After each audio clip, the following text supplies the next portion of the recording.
ประเทศไทยให้ความรู้กู้ความสุข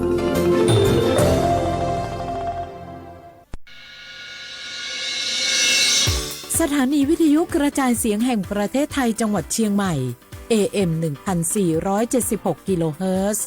สถานีวิทยุภาคภาษาชาติพันธุ์แห่งเดียวในประเทศไทยที่มีความทันสมัยเชื่อถือได้สร้างอัตลักษณ์กลุ่มชาติพันธุ์สู่สากลนกกระดาษจากทั่วภูมิภาคที่คนไทยทุกคนช่วยกันพับขึ้นมาส่งไปแจกจ่ายให้กับพี่น้องชาวไทยใน3จังหวัดภาคใต้ย้อนกลับไปเมื่อปี 2547 รัฐบาลในสมัยนั้นมีแนวทางยุติความรุนแรงด้วยการเชิญชวนคนไทยทั่วประเทศพับนกกระดาษกว่า 62 ล้านตัวนำไปโปรยจากเครื่องบินสู่พื้นที่3จังหวัดชายแดนใต้เพื่อเป็นสัญลักษณ์ถึงการรวมพลังของคนทั้งประเทศที่ได้ส่งแรงใจให้กับคนในพื้นที่จังหวัดชายแดนภาคใต้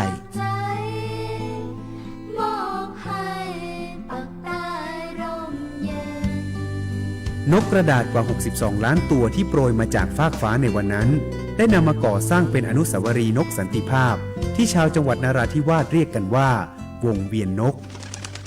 ผ่านมาแล้วกว่า 20 ปีอนุสาวรีย์นกสันติภาพยังคงตั้งตระหง่านและกลายเป็นสถานที่จุดเช็คอินของนักท่องเที่ยวแม้ว่านกสันติภาพตัวนี้จะไม่สามารถส่งเสียงได้แต่ก็คือสัญลักษณ์แห่งความหวังด้วยหวังว่าวันหนึ่งบ้านเมืองจะกลับมาสงบสุขและมีรอยยิ้มอีกครั้งสันติสุขชายแดนใต้สร้างได้โดยสันติวิธีโครงการสร้างความเข้าใจและประสานความร่วมมือทั้งในและนอกจังหวัดชายแดนภาคใต้สำนักประชาสัมพันธ์เขต 3 กรมประชาสัมพันธ์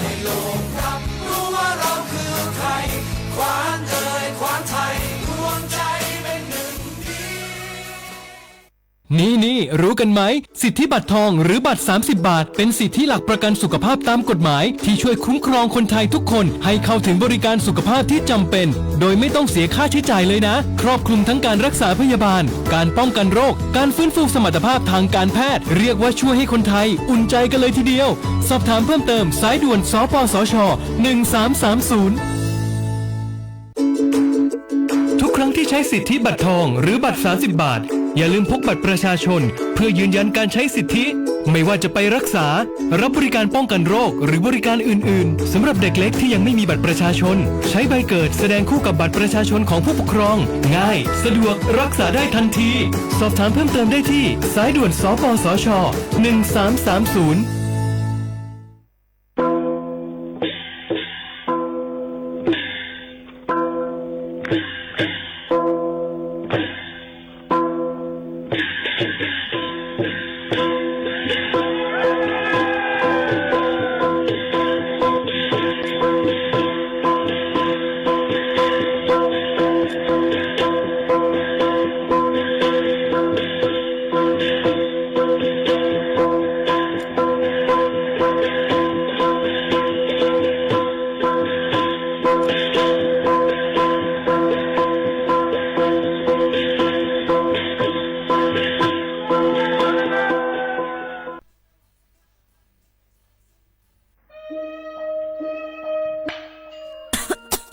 จงว่นเมียนห้าจันล้มถวยเจอเซียนเซิงมันหายกว่าแล้วเมื่อก่อนเฮายังเลยสุดล้มถวยเจอเลยเต็มปอดอยู่ถึงมามือเหลียวไฟไหม้ป่าเถื่อนเลยหมอกก้อนก้องก้อนโมPM 2.5เป็นเพต่อสภาวะฟิงตื้นเป็นเซอัมกายังปั่นพรให้จ้าต่อไปอยู่หลีเฮาเทียงกวันลูกดีเผาป่าไม่เถื่อนคือเผากวยเหยื่อยุกยักจอมให้จอมสวนเสเป็นเงาหักเฮ็ดเฮาเป็นหมอกก้อนก้องก้อนโมPM 2.5ตุ้มเตอร์ต่อในวันในสนแหล่เป็นเพต่อตั้งเป็นปอดหูเจอตั้งเป็นผายร่วมถวยเจอต่อลูกอ่อนได้ก้นเท่าเทียงลูกก่อนเฮาห้ากูก็หลุเลยใจแถมกันเฮกังลุยอ่ำเผาป่าไม่ถึงคือเฮ็ดแหลนเฮไฟปันเฮียงผูกต้นไม้น้ำเฮากัดจืนเสลีกึดลองเผาป่าไม่ถึงคือลดย่อมหมอกควันตาจันร่วมถวยเจอจืนเสลีแต่เอาเมื่อในกว่าตาจันร่วมถวยเจออันลีในวันเมื่อนานนั่นดอนตาสู่เฮาและก้นอันมาแอวแลกูก้นนั่นค่ะอ้อเลยตั้งมุงมองห่างดีเสฐานหน้ากอกับสืบข่าวตอน3กรมประชาสัมพันธ์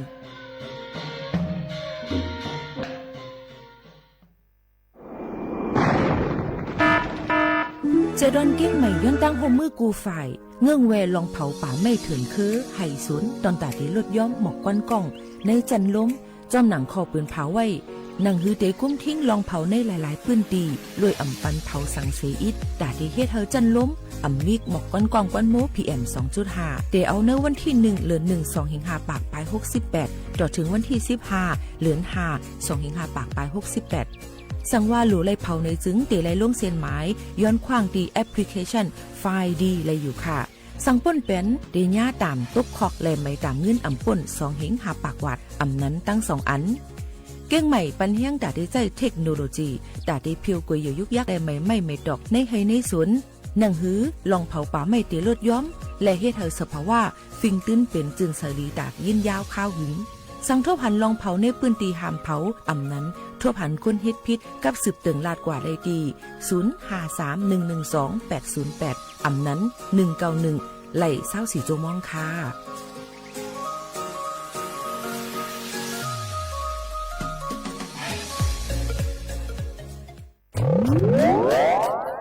อันมาลูกจุกไหลได้สีมือล่มกว่าปอกกำนึงนั่นเป็นรองอ่องเปีย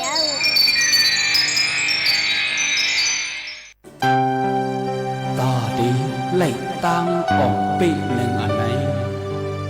มันมีดีอินแห้งเผาพร้อมกันอ่ำพร้อมกันนั่นก็เยาเส้นตางตาดีถึงยังหมายเฮานั้นวุ่นจึงหือสร้างจึงหือก็เยากำเลืองสุดมาเฮาถูกรีวงห้อมกันในที่สุดเป็นยามีปัญหากันถูกรีวงห้อมกันตะวันเดินปีไม่กระเทียมกว่านั้นเฮาถูกรีวงห้อมกัน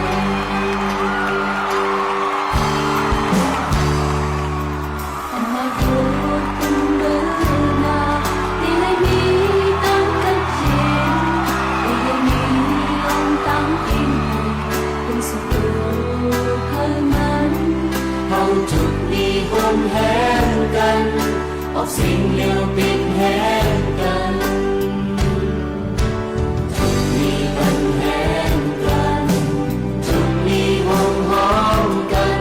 ตะวันเดินตีไล่กระทิงกว่านั้นเอาทุกมีวงห้องกัน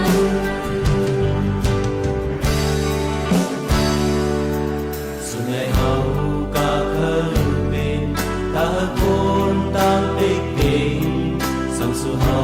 หมอเฮ็ดสร้างถึงตามอันสู่มุมมองมันจุดมีหอมแห้งยาวมันจำได้ถึงเยอะมาจุดมีปัญแห้งกันจุดมีหอมหอมกันตะวันเดินตีไล่กระทิงกว่านั้นเอาจุดมีหอมหอมกัน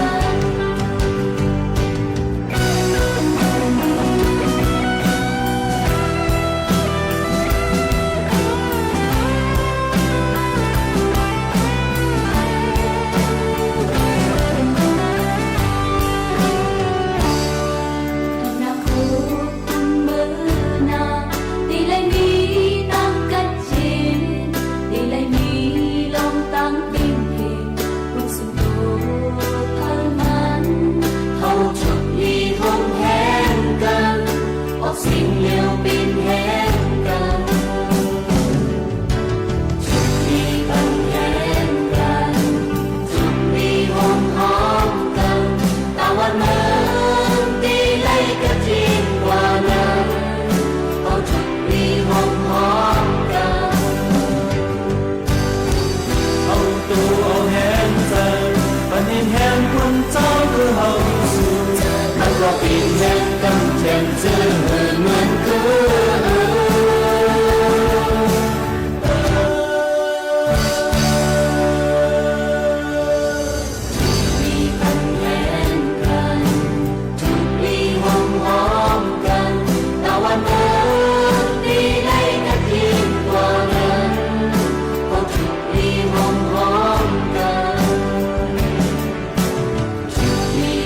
แห้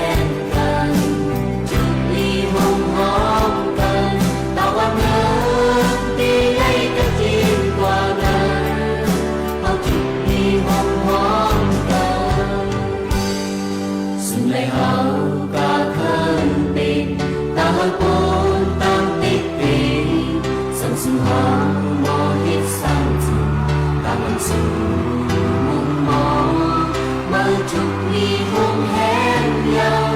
และจำปีถึงเยืนมา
เหมือซุ้งค่าเหมือซุ้งพี่น้องพุงยินถ่อมเฮาค่ะตั้งเสียงกูก็กูก้นค่ะทบกันที่เนอตอนการห้องปล่อยเสียง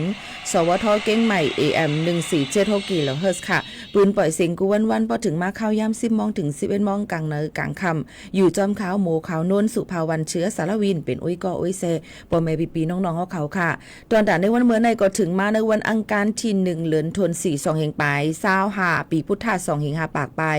68ปีใต้2แห่ง1ปากปลาย19ปีก็จ่า1แห่ง3 ปากปลาย86คู่ถึงมาเหลือนหามเหมือ4ค่ำครบทบจอมกันในวันเหมือนในเสพอถึงมาในวันที่1กูปีเหลือน4ในค่ะนะก็ได้เป็นวันอันลำลองค่ะหลายลองหลายอันค่ะเนาะพี่น้องเขาค่ะว่าเตเป็นวันอันเตขึ้นอันเหมือนั่นค่ะเนาะพอไม่ปีน้องๆเขาค่ะเป็นวันอันดีเหลือน4เข้ามาเจิงหนังไหนค่ะเนาะพี่น้องเขาค่ะก็ได้เป็นน้องตั้งอันลำลองหลายตีหลายตั้งนั่นค่ะเนาะพี่น้องเขาค่ะเยอะก็ได้เป็นวันเมียนวันเป็นห้องว่าวันข้าราชการพลเรือนเนี่ยค่ะเป็นวันอันเหตุการณ์ค่ะคุณเมืองนั่นค่ะเนาะย้อนเปิ้นนั้นและลองตั้งเสื้อในก็เปิ้นก็ไลนับย้ำถึงตอนตะก้นอันเหตุการณ์ค่ะคุณเมืองอันนั้นก็หับการคุ้นอันเป็นเหตุการณ์กันนั่นในนั่นค่ะพี่น้องเขาก็ว่าได้เป็นในนาตีปุนพรจึงหือกะยาวเนี่ยค่ะมันก็จะมีปุนพรหลีต่อวันต่อเมืองเลยพอไม่พี่น้องเขาตั้งมดตั้งเสียงยาวเนี่ยค่ะตอนตะก้นอันเหตุการณ์ค่ะคุณเมืองกูฝ่ายกูอันก็ที่ให้อังก็ได้เลยวนลีเฮ็ดลีให้ถูกแม่นจำหนังฟิงเปิงเจิมเจิ้งหนังไหนค่ะพี่น้องเขาอันนี้ก็เอามาฝากปันพี่น้องเขาในเป็นก้นเหตุการณ์เป็นวันลำลองค่ะเนาะเป็นวันก้นอันค่ะคุณเมืองเนี่ยค่ะเป็นวันข้าราชการพลเรือนเนี่ยค่ะพี่น้องเขาโยก็เตมีเที่ยงเนี่ยค่ะเที่ยงวันนึงก็ได้เป็นวันอันเปิ้นเลิก8ลองคาเจออำปันมีคาเจอในวันที่1กูปีเลยลองเป็นมาวันอันเลิก8คาเจออำปันมีคาเจอก้นก้นหางนั่นค่ะเนาะก็ได้เป็นดังเมืองจึงไทยค่ะเนาะพี่น้องเขาค่ะ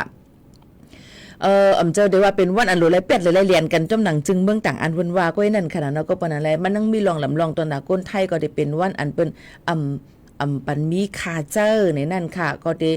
แมนเจ้าหนังไหนค่ะเนาะปีน้องๆเขาค่ะซึ่งหือเลยเป็นมาเจ้าหนังหลายย้อนเบอร์ว่าการเลือกคาเจอร์ในเป็นคอสั่งตอนดับพระบาทสมเด็จพระจุลจอมเกล้าเจ้าอยู่หัวเนี่ยค่ะกูจันทานหนังหือบ่ได้ปันมีคาเจอร์นั่นขนาดเนาะก็กล่าวว่าสังเกตว่าเลอซื้อว่าก้นอันใครเฮ็ดนั่นมาเฮ็ดคาเจอร์นี่ได้ก็ไล่อยู่ก็กับเปิ้นว่าคลินิกเด็กเต็งกันเจ้าหนังนั้นขนาดเนาะพี่น้องเขาค่ะเต็มมือเจ้าอยู่โคตนที่5ดังเมืองจึงไทยนั่นค่ะพี่น้องเขาจำหนังพระราชบัญญัติเลิกทาสนะคะรศ124ในนั่นค่ะพี่น้องเขาก็เดี๋ยวนั้นมาเปิ้นก็เป็นปันมีคาเจอร์ซึ่งหนังในค่ะเนาะพี่น้องเขาค่ะนี่ก็เป็นที่ตั้งอันที่อันลีเที่ยงอันนึงที่เอามาฝากเตือนทั่วถึงพอไม่ปีน้องๆเขาให้เลยยินถ่อมจอมพอไม่ปีน้องๆเขาซึ่งหนังในค่ะเนาะพี่น้องเขาค่ะพอเดี๋ยวมาตัวแทงในนั่นค่ะพี่น้องเขาเกี่ยวกับเลยลองตั้งย้ำพองแต่หลิวก็เอามาได้เป็นเมืองโฮมตุ่มเมียนมาก็เดี๋ยวมีพี่น้องหลายเศร้าเคอเนี่ยค่ะมีลองลู่ซุ่มกว่าแล้วก็ลูกๆหลานๆผัดเพหายกว่าย่ำมันไปทั่วพันก็มีตั้งนำตั้งหลายเจ้าในก็เป็นลองตั้งอันที่เขาค่ะก็ไม่ใจแล้วก็ย้อนสู้ตึงเก่าปันเนี่ยค่ะให้ไล่ทั่วพันคันเพ้อนั่นขนาดเนาะพอไม่ปีน้องๆเขาค่ะหนังหือป้อดีหบทั่วพันนั่นแล้วก็เดี๋ยวมีกูฝ่ายเปิ้นอ่อนกันจู่ตุ่มเงินเหกว่าจอยแถมอันหนังจำหนังอันปองเป็นไล่ในนั่นค่ะพี่น้องเขาค่ะมันก็เตว่ากับจอยแถมไม่สังพี่น้องเขาก่อมเจอเนี่ยใจเอาค่ะกุ้ยหาก้นเขาค่ะเนี่ยค่ะเขาค่ะเพราะว่าเหตุการณ์ตั้งหลีกู้สูนั่นในมันอำตับหรูเลยกว่าเลิกจันทานก้นผ่านมีอำตับหรูเลยแล้วมันเป็นก้นไตมันเป็นก้นเจ้าเครือต่างอันห่ำตับหรูกับจอยอ่ำใจค่ะเนาะยืนบอกว่ามันเป็นการตั้งหลีกู้สูเหตุกว่ายังมันก็เตเลยกู้สูค่ะสั่งซะว่าเฮาค่ะอ่ำใครจอยเนี่ยก็อ่ำจอยเดลีค่ะเนาะมันเต็มเลยเป็นอากู้สู8ซึ่งหนังไหนค่ะเนาะพี่น้องเขาค่ะโยก็ย่ำพองแต่เหลียวมือพองเปิ้นที่ไหนเนี่ยก็เตมีกูหลายๆฝ่ายมังก้นก็เตเก็บหาเลยลองเงินส่วนตัวย่อให้ก็ลาดว่าเตเอากับจอยแถมเจ้านั้นเจ้าในเจมเจ้าไหนพี่น้องเขาก็หลุเลยฟังกันไว้นะคะสังเกตว่าเด็กใครกว่าจอยเทียมเนี่ยก็ให้กับสืบกว่าที่เป็นหมู่เป็นจุ้มเป็นก้อนั่นค่ะเนาะเป็นอันเป็นพร้อมกันเซมีหลักฐานแน่นนะตอนดาที่กว่าจอยเทียมนั่นเตลีเลเซเปิ้นในนั่นก็มาฝากฟังไว้ปันพี่น้องเขาจึงหนังในจอมในนั่นข่าวตาเหลียวก็เดี๋ยวเลยหันนั่นค่ะเนาะหลายตีหลายตั้งซึ่งหนังนั้นค่ะเนาะเปิ้นก็จู่ตุ่มกันเนี่ยค่ะพี่น้องเขาปองเป็นอะไรจึงคือก็คัดเจอนั่นค่ะเนาะอันเปิ้นจอยเทียมกว่านั้นกุ้ยกาว่าทั้งมีเทียงเลยค่ะตอนตากวนดังเมืองโฮมตุ่มเมียนมานั่นซึกมันก็อำปันผู้ลงเรียนค่ะภายดังเมืองไต้หวันเขาจอยเทียมก้นเมืองค่ะกำนำในเป็นจังนั้นค่ะพ่องมือก้นเมืองในเมืองโฮมตุ่มทบแผ่นดินไว้มานั่นอิงสันนั่นค่ะ ลงปองจึงเมืองไต้หวันเขานั่นก็หางเฮียนเคิงเจ้าตื้อและก้นกัดแขนภายจอยแถมเพแผ่นดินไว้จูในเมืองมานค่ะแต่ดีจอยแถมก้นเมืองเจอทบเพแผ่นดินภายซึกมันห้ามตับค่ะอ่ำปันเข้าเมืองแลจุ้มภูจอยแถมไหลถอยปอกมือขึ้นไหนค่ะไว้ลีอีหลูเปิ้นนั่นค่ะเนาะอันนี้ลีอีหลูก้นอันทบเพนั่นค่ะเนาะยันเปิ้นสังในเขาเฮ็ดจึงนั้นนั่นค่ะก็เปิ้นนั้นแลเมื่อวันที่31เดือนธันวาคม32เฮงไป25ห้องการเมืองไต้หวันเขา Central News Agency เขาออกข่าวไว้ว่าพ้องลงภายในเมืองหลวงปองจึงเมืองไต้หวันขึ้นหุบยึดลองแต่ที่จอยแถมก้นเมืองมันเจอหบยาเพแผ่นดินไว้ย้อนเจ้าหน้าที่ภายซึกมันเขาอ่ำปันเข้าเมืองและกดทัดแดดถามเฮาแห้งไว้ในข่าวพี่น้องเขาค่ะภายซึกมันอำภาพเอาปูนพ่อนลองห่มลมแต่ที่ผู้ลงเหรียญเขานั่นเจอดีกว่าจอยแถมก้นเมืองเขาในแหละจังเลยกึดการส่งก้นส่งเครื่องจอยแถมกว่าในค่ะย้อนนั่นแหละจังเลยย่าแปดแผ่นการเข้าตั้งแต่ที่เขาจอยแถมก้นเมืองมันสิเฮาผู้ลงเหรียญเมืองไต้หวันเจอห่างเฮียนโตตันนั่นปอกเหตุการณ์ขึ้นนาการไผมันจำหนังอันเฮ็ดไว้อยู่นั่นในนั่นค่ะก่อนประนั้นและฮู้ว่าภายลงปองจึงดังเมืองไต้หวันเขานั่นก็ห่างเฮียนไว้นั่นขนาดเนาะแต่ที่มาเจอทำก้นทั่วเพนั่นตา1ปาก26เกาะค่ะในนั้นก็ที่ป้ามอยา6เกาะมอยาอ่อน7เกาะมอยาตัวสัตว์2เกาะมาอันหมอสุดนมต้องอายสิสอขาก้นตายอีกก้นหมัดเจ็บเลยนั่นแทง6ตัวอินเดียผู้ลงเรียนภัยห้องก่อไก่2ก็อีกป้าดังเคิงเจอตื้อในการจอยแถมเพแผ่นดินไว้15ตันในนั่นค่ะจุ่มจอยแถมเพเขียนแผ่นดินไว้อันลูกต่างเมืองเข้ามาจอยแถมในเมืองห่มตุ่มในตั้งเสียงที่มีกว่า13จุ่มเยี่ยวในเซตาเป็นวันเมืองอันถูกแม่นร่วมกันตั้งเมืองมันกำนำค่ะพี่น้องเขากำลองตั้งเสื้อในก็ติเลยว่าหยับคันเจอยก็อีหลูกดอันติดคำไว้อยู่ในอองดีเฮิรนเตือกว่าอันลองลูดซุ่มตั้งนำตั้งหลายในค่ะเนาะพี่น้องเขาค่ะเจ้าไหนก็ออกมาฝากไว้ปันพ่อแม่พี่น้องเขาเที่ยงค่ะเย่าก็อองดีแอลแลที่ทำป้าดังเมฮองสอนค่ะเนาะนำยังตึกขุนน้องไว้อยู่นำมันขุนแปดเลืองแปดให้ไหนแหละภายห้องการเปิ้นนั่นก็ยังตึกปิดอึดหับไว้อำไปปันแอลแลดีนำตุกดีทำป้าดังเมฮองสอนเนี่ยค่ะเย่าก็ได้มาด้วยดีนำน้องสอมตีเมืองหยวงานค่ะเย็นเป็นนำน้องขุนไหว้หลังแผ่นดินไหวค่ะพี่น้องเขานำน้องสอมอันวิตีใจเว้งหยวงานปอดจันย้อนเปิดว่าแผ่นดินไหวสิเอานำขุนแปดต่อถึงวันเมื่อไหนอำไปเสือขึ้นค่ะนะก็เปิ้นนั้นเลยว่าสิแผ่นดินไหวมาในเนี่ยก็เมื่อนำท่วมปีกายก็นำน้องสอมในมันขุนก้วยกะว่ามันขึ้นใส่อยู่ค่ะนะยามเหลียวมันขุนย้อนแผ่นดินไหวในจ่องมันเด็กขึ้นเสือได้ก็อำหูด้วยเงาลายมันแต่กูมันอำขึ้นใส่ก้วยยาวในก้นก็หวานเขาก็ลัดค่ะตีน้ำมุดออกมาตีหัวโป้งในน้ำอ่อนน้ำอ่ำต้นขุนเสปอกข้าวผลน้ำไข่น้องกะหือน้องตื้นเตะอ่ำขุนค่ะพี่น้องเขาในก็ได้เป็นเจิ้งในเสแผ่นดินไหวกำบักในนั่นเนี่ยค่ะเฮ็ดเธอมีคนตั้งเมืองโฮมตุ่มเมียนมาลู่ตายกว่าปัดปื้น3เหง34ก้อค่ะหมัดเจ็บกว่า3เหง5ปาก17ก้อหายไว้4ปาก98ก้อเนี่ยค่ะเข่าดีวีบีเขาอ้างอิงข่าวดีจุ้มจอยแถมได้ปืนตีสิเอามาหมอกลัดขึ้นเอามาฝากตวนจู้ถึงปอแม่ปีน้องๆเขาให้แหล่งยินถ่อมจำกันในตอนการเขาขาดดีในค่ะเนาะปอแม่ปีน้องๆเขาค่ะก็เดี๋ยวเลยมีก่อโฮมสร้างหลายตีหลายตั้งจุ่มปลายมอนเนี่ยค่ะหลายตีหลายตั้งเปิ้นก็จู้ตุ่มกันสิกว่าจอยแถมอยู่เนี่ยค่ะตอนจากดังเมืองจึงไทยนี่ก็ยังตึกแมนพ้องคัดเจอหานั่นค่ะเนาะพี่น้องเขาค่ะหาตอนจากก้นอันตึกคำไว้อยู่ตั้งเฮิรนตึกเฮิรนหังเจอนั่นอาย่ำไปเย้าตูนั่นขนาดนั้นเป็นข้าวย่ำกว่า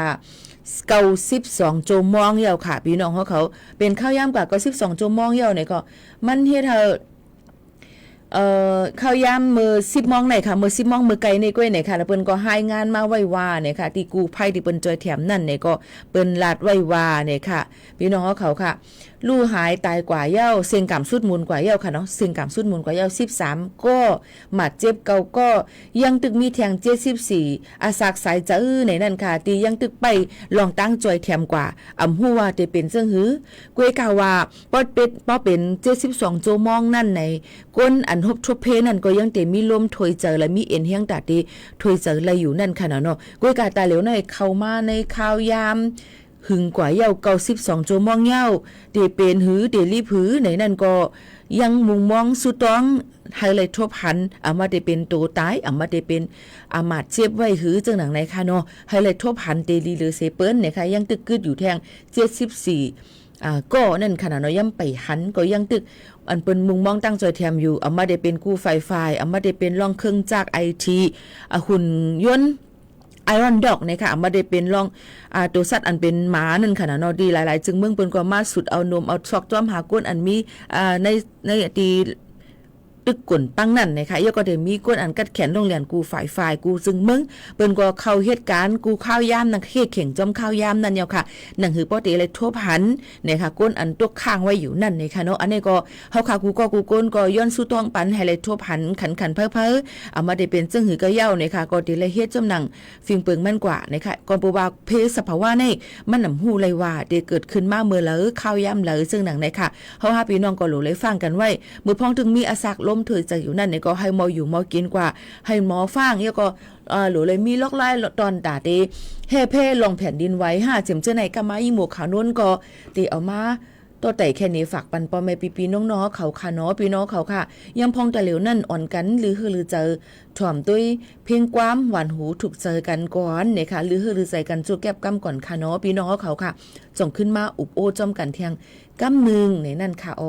สืบหรือใจถ่อมด้วยเพียงความหวานหูถูกใจกันอีกอ่อนนึงค่ะ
เขาค่ะอะไรยินถ่อมกว่าจ้อมกันค่ะก็เฮ็ดแลก็ตุ้ยในนั่นค่ะพี่น้องเขาค่ะ1เพลงความค่ะเนาะมังปองมังไหลมากก้นอันเฮ็ดก็เฮ็ดถือจีตายบ่เคยออกยาวค่ะก้นอันตุ้ยก็ตุ้ยหลายๆนั่นค่ะเนาะก็กะบาซึ่งหือก็ลีเนี่ยค่ะเกี่ยวกับไปลองนาตีการงานอันเนาะค่ะครึ่งปองให้สร้างสังซึ่งว่าเป็นการสุนโตนั่นในกัดเขียนก็คือ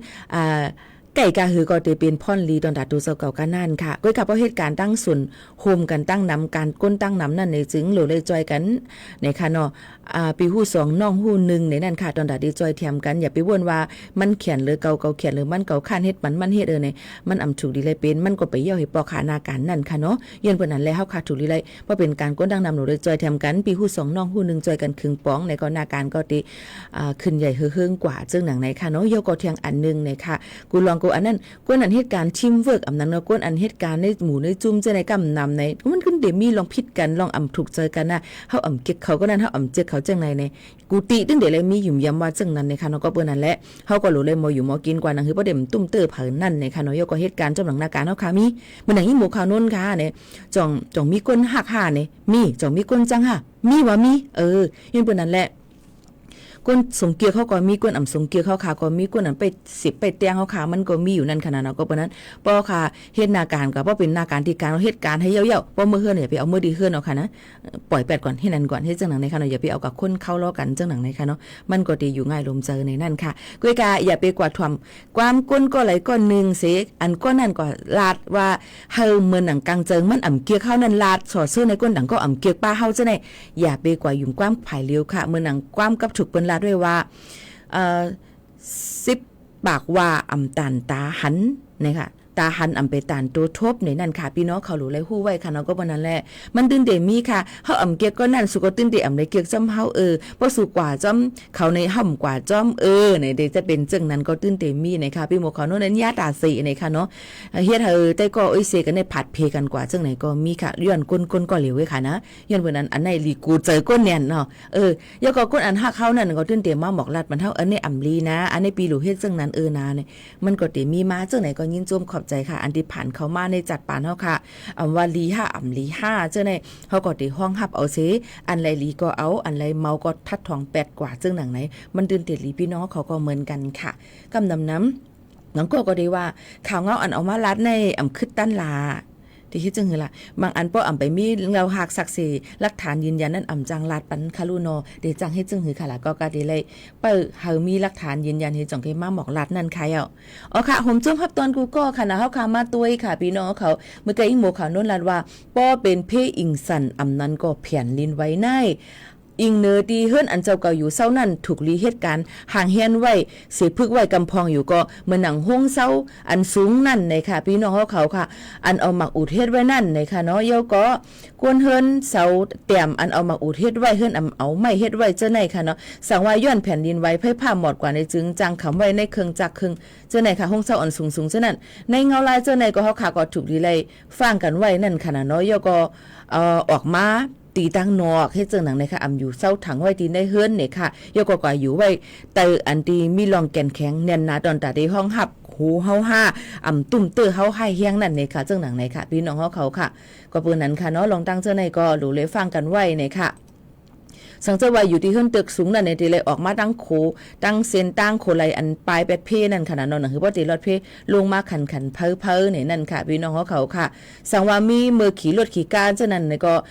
หลูเลยฟังกันไว้นะคะกึดไว้เสียกว่านั่นค่ะเนาะหนังคือว่าตีเป็นเพนั่นนะคะกูลองกูอันค่ะเมื่อลาเต้ป่องเจอกันกูอันอยู่ค่ะพี่น้องเขาค่ะกูกะว่ามือพองมันเป็นอยู่นั่นในตุกเจอตื่นผ่านกว่ากำเร็วในหัวตีเลยครึ่งป่องให้สร้างจึงหือในก็กังปูกังปาก็ได้ใกล้ๆมีอยู่นั่นค่ะเนาะซึ่งหือก็ลีค่ะหลูเลยมีสมาธิตั้งมันให้ลีเสเฮามันเป็นตื้อตั้งอันลีตอนแต่เฮาหาพี่น้องตั้งหมดตั้งเสียงให้รถเพเข็นกันกูสำแสนเปิงค่ะย่อก็ย่ำพองตะเหลียวเพไฟใหม่ก็นำค่ะเนาะเมืองไต้เฮาค่ะก็มีไฟใหม่น้ำเกิดขึ้นมามีลองลู่ซุ่มกว่าตั้งนำตั้งหลายค่ะพี่น้องเขาก็เปิ้นนั่นแหละลองตั้งเพไฟใหม่นั่นไหนก็หลายตีหลายตั้งมีลองลู่ซุ่มน้ำไหนนั่นค่ะใครเฮาฟังกันไว้เนี่ยเพไฟใหม่ค่ะเนาะพี่น้องเขาค่ะย่อก็เมืองจึงไทยเนี่ยก็มีไฟใหม่เหมือนกันไหนนั่นค่ะไฟฟ้าช็อต5เสียมจึงหนังไหนค่ะเนาะพี่น้องเขาค่ะกู3เซนเปิงลีกูเนี่ยนะคะเนาะย่อก็บ่มีพี่น้องเขาถามมาว่าจ่องได้เกิดขึ้นเที่ยงแผ่นดินไว้เนี่ยค่ะมันดึกๆสั่นค่อนไว้อยู่ก็กับมันอ่ำห้าวเฮียงเลยอ่ำห้าผู้ไหลนั่นค่ะเนาะย่อก็โหลได้ท ถ่อมได้ข่าวเงากันแทงว่าติเป็นเจิ้งหือรู้ได้ฟังกันไว้ลีหรือเสเปิ้นเนาะค่ะ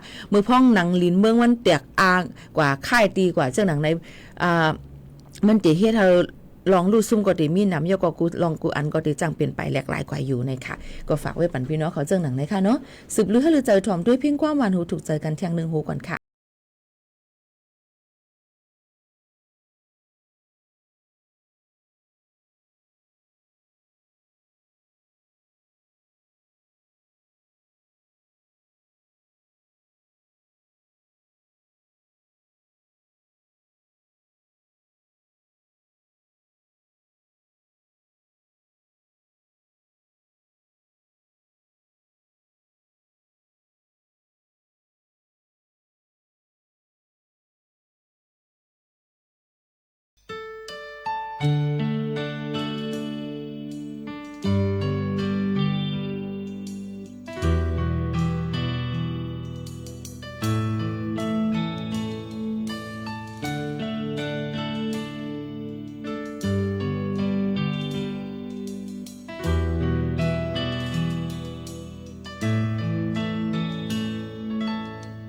lấy an po mẹ má có hình dấu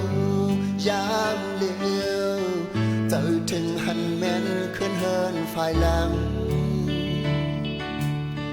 dàn hương có ngấu chóm hôm pan quay lệ hư đi lấy đốc kín màย้อนสั่งđừng caoย้อนสู้หาอยู่มาดาปีตุพงเงาอย่านังพอดังแม่ลึกใจก้มคุกเข้าไว้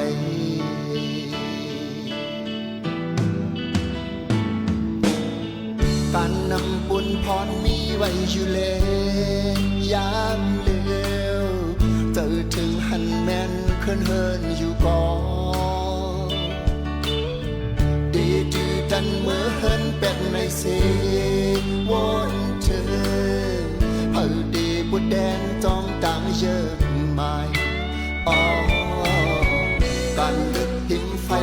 ไม่นาอำบางอำเกินคนมาอยากดังมุงอ่านเมื่อนา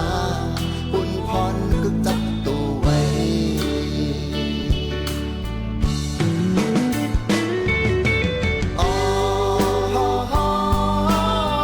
ฮัลบอเลเมกะเจนฮัลเลยไกลลดลองยังเพเข็นลูกใจหอมมือคุกไว้ดิพระเจ้าสีได้เดฝันหันพ่อแม่มานั่งจำเสดังลาเฮาหมอทุกแม่นหิมหอมจำเฮาหมออิงปึงพระเจ้าสิเลตราเจ้าสังฆาเลขัวนัดดอนเอาอำปล่อยตกความป่อนสอนมาดาปีลุกพุ่งเอาอย่านั้นพอดังแม่ลูกใจความคุกเข้าไว้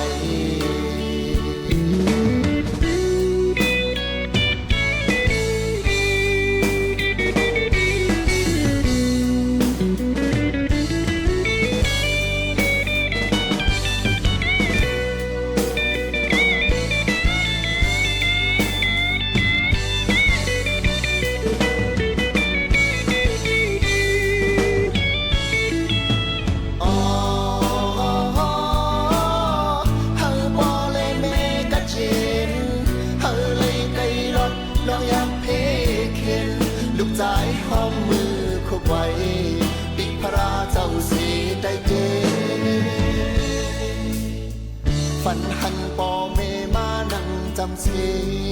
ดังลาเฮาหมอทุกแม่นอิ่มหอมจำเฮาหมออิงปึงพระเจ้าสิเลตราเจ้าสังฆาเลขัวนัดดองเอาอำปล่อยตกความป่อนสอนมาดาบีลุกพุ่งเอาอย่านั้นพอดังแม่ลูกใจก้อมคุกเข้าไว้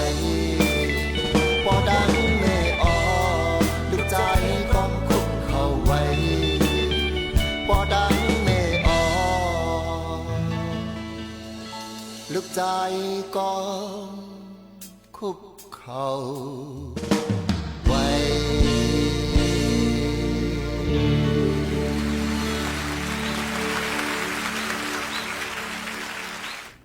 ค่ะไวยสาปอแม่เนี่ยค่ะ1เพลงความเอามาฝากตอนจูถึงพี่น้องเฮาเขาให้แลยินถ่อมจอมกันในตอนการเฮาค่ะเอามาติดถ่อมดังเรดิโอออมลม AM 1476กิโลเฮิรตซ์ค่ะเอามาติดด้วยไลฟ์ผ่านดังเฮิรนสอมเพจสวทเก้งใหม่ AM 1476กิโลเฮิรตซ์ค่ะเอามาติดด้วยผ่านดัง TikTok ไลฟ์เฮาค่ะยินจมขอบใจอย่าน้ำติไว้ข้าวย่ามมีกาขันมาถ่อมมาด้วยในตอนการเฮาค่ะ1จูมองตีในจอมกันข้อความบางอันยิ่งบ่ขนุนอ่านอำต้นคิดย้อนน้อมใหญ่นำค่ะเนาะยังมีเทียงใหม่สูงค่าหับถอมในปันแห้งไว้อยู่ค่ะหันข่าวเงาเพ่แผ่นดินไว้เยี่ยวเป็นเจออ่ำดีจอมเตค่ะย้อนสู้ให้กูก็รถเพเสกำเนี่ยยินจมขอบใจพี่น้องเขาตรงตักกันเข้ามาค่ะมาถ่อมด้วยข่าวเงาฝากตอนกันอีกอ่อนนึงค่ะพี่น้องเขาในก็อันเป็นปอจื้อห้องว่าลุงจำทุนจื้อแม่ปานั่งหวยจื้อปีนั่งหลงนั่งเสียงจริงลาเสียวเนี่ยค่ะก้นหายเป็นใจอ่องสาห้องไว้ไอกอนแลตั้งใจทุนเมียดห้องไอเมียดตัวเหลียวก็เป็นน้องใจเป็นใจเกี่ยวล่าเลยข่าวว่าก็อันเป็นปีใจสองก็อันเลยหายกว่าในอยู่ไว้ตีเมืองพังเมื่อป่นมา16ปีไหนนั่นค่ะกับสืบมาเนี่ยค่ะตีน้องใจก็อันจอมหาไล่ตีหมายฝน0949317840 และ0994973816เนี่ยค่ะอันนี้ก็ได้เป็นข่าวมาฝากตอนมาตั้ง TikTok ดีปีหมกขาวนุ่นเลยครับขอความเสียเอามาฝากปืนเผาปันพี่น้องเขาสั่งเจอว่าใครฮู้แทงเนี่ยก็ต้องถามกันเขามาไล่แทงอยู่ในนั่นค่ะก็เป็นข่าวเงาอันฝากเกี่ยวกับเรื่องลองก็อันลู่หาก้นอันหายหลายกว่า16ปีอ่ำหันขึ้นนั่นจึงหนังไหนค่ะเนาะปีน้องๆเขาค่ะอันนี้ก็เอามาฝากปันพี่น้องเขาให้แรงยินถ่อมจ้อมกันในตอนการเฮาค่ะดีในจึงหนังไหนค่ะค่ะข่าวยามจำมดจำเซงค่ะเนาะยังตึกกึดไว้อยู่ในเนี่ยค่ะตัวกายมีข่าวเงาหลายๆอันเนี่ยค่ะยิ่งหมู่ข่าวนุ่นก็เด็กค่ะเจอเอามาฝากวันพี่น้องเขาให้เล็งยินถ่อมอยู่นั่นค่ะนะเนาะเดี๋ยวมีข่าวเงาอันเลยพองในนั่นก็ค่ะเจอเอามาฝากปันพี่น้องเขาอยู่นั่นค่ะพอเตมาด้วยในนั่นค่ะพี่น้องเขาย่ำพองตะเหลียวนั่นในก็ติเลยว่าฟิงฟ้าราศีมันแปลกเปิงแหลกลายก็หลเลยฟังกันไว้หมังปืนตีเดี๋ยวมีฝนตกลงมาหมังตีก็เดจังเฮ็ดเฮาเลือดใหม่ๆห้าวแห้งในค่ะลมพัดเป่าแห้งเจิมเจ้าหนังไหนค่ะเนาะก็จังเป็นเพศเพราะว่าหลูเลยฟังกันไว้ถ่อมด้วยข่าวเงากันให้ลีกูก็กูก้นเสกำค่ะมาฝากไว้ปันพี่น้องเขาเกี่ยวก็ไปลองฟิงฟ้าราศีค่ะเนาะพี่น้องเขาค่ะข้าเจอกูก็กูก้นค่ะเนาะตอนตาเดมาฝากปันพี่น้องเขาให้ได้ยินถ่อมจ้อมกันตาสีนั่นในนั่นค่ะเยอะก็หลายๆฝ่ายเนี่ยค่ะเปิ้นก็ยังตึกมีจอยแถมเนี่ยค่ะย่ำพ้องไว้เสลองแผ่นดินไว้อันนั้นก็อิงสันนั่นค่ะเนาะพี่น้องเขาค่ะเปิ้นก็ไผป้ายเจอกรมสุขภาพจิตเนี่ยก็บอกละถึงลองรูล้อมด้วยถึงลองป้ายเจอเขาค่ะเข้าถึงง่ายและลดเพนั่นเนี่ยค่ะต้องถามกว่าไล่นั่นค่ะเนาะตีหมายฝนหีบแนด1323ไล่24โจม่องต้องถามว่าเฮาได้เป็นป้ายเจอเจ้งนั้นเจ้งในเฮาถูกลีเลยเฮ็ดเจ้งหือเจิมเจ้งหนังไหนค่ะเนาะพี่น้องเขาค่ะพี่น้องเขาก็ติเลยถ้าพูดติเลยยินถ่อมคือตั้นนั่นค่ะเนาะพี่น้องเขาก็เปิ้นนั่นแหละเฮาหนังหือป้ายเจอเฮาค่ะที่อำตกหนังหือเฮาค่ะที่อยู่ลีกินว่านั่นเนี่ยก็รู้เลยบอกลัดถึงพี่น้องเขาเจ้งหนังไหนเอาค่ะโจกะได้ผัดยันกันในนะคะอีหมวกขนุนคือย้อนสั่งอึกนึกใจนั่นค่ะเนาะมอนค่ะเจออันไรลู่ตายกว่าย้อนเพอิงสันอำนั้นก็แผ่นดินไว้มอนเนี่ยค่ะกูกวนค่ะเล็กหนุ่มเท่าใจยัง3ปัน7แสนอันเปิ้นเลยฮบทบเพกู3แสนเปิ้งเจมได้เฮาฮู้จักกันก็ลีอำได้ฮู้จักกันก็ลีนั่นค่ะเนาะไรลู่กว่านั่นเนี่ยค่ะเนาะก็ให้เลยตราให้เลยครับผู้แหล่จ้าเจออันเฮาคาไปตายเลยฮู้ว่าตั้งตายในมันอ่ำคินไว้ให้เฮาฮู้อ่อนตั้งไหลให้เฮาหมอเปเจอให้เฮาหมอปล่อยว่างกว่าเนี่ยค่ะเตตายเมื่อเลอเตตายตีเลอเตตายย้อนเปออีสังอันว่านั่นอ่ำมีพาฮู้อ่อนตั้งในนั่นค่ะลูกก็เปิ้นนั่นแหละย้อนเสหลายยินเสหลายมองเจอเตอใจจอมมุ่งเฮาเฮิรนเล็กใหญ่หนุ่มเท่ากูก็เจออันไรลูกหาย ตายกว่าเลยลองเพศเพราะว่ากูสำเซนเปิงเซเดี๋ยวก็จะเจออันยังตึกมีสักสายใจอยู่นั่นเนี่ยก็เฮาเปิ้นเจ้าหันขึ้นขันไพ่ๆเดี๋ยวก็ลดเพศเขียนกูสำเซนเปิงเซกัมในเอามาฝากปันพี่น้องเขาเลยลบลิ้นกะที่ในเสจ่องขึ้นมาหบมาทุบจอมปอแม่ปีๆน้องๆเขาดีไหนค่ะเนาะผัดยันมือก่อนค่ะพี่น้องเขาค่ะยินจมขอบใจกูก็กูกวนค่ะนะ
ขายเป็น